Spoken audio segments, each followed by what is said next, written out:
Hello friends, আপনারা দেখছেন টোটকা নিউজ। আজকে এই ভিডিওর মাধ্যমে আমরা দেখে নেব 89 নং রানাঘাট উত্তর পূর্ব বিধানসভাতে মোট ভোটার সংখ্যা কত আছে, গ্রামে এবং শহরে কতজন ভোটার বাস করে, এই বিধানসভাতে এসসি এসটি ও মুসলিম ভোটার কতজন আছে।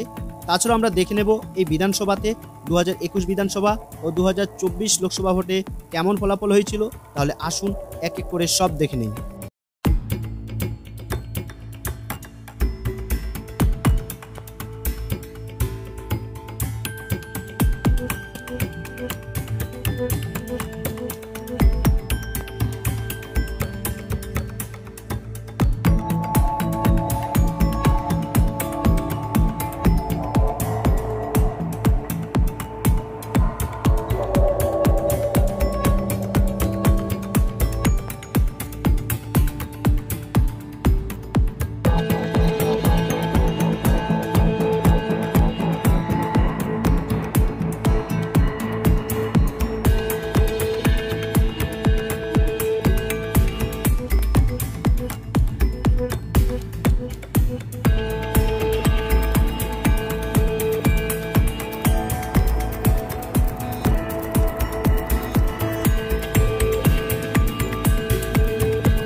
হ্যালো ফ্রেন্ডস, আপনাদের কাছে একটা ছোট্ট রিকোয়েস্ট, আপনারা প্লিজ আমার এই চ্যানেলটিকে সাবস্ক্রাইব করে রাখুন, যাতে আপনি আমার পরবর্তী ভিডিওটি পেতে কোনো রকম অসুবিধা না হয়।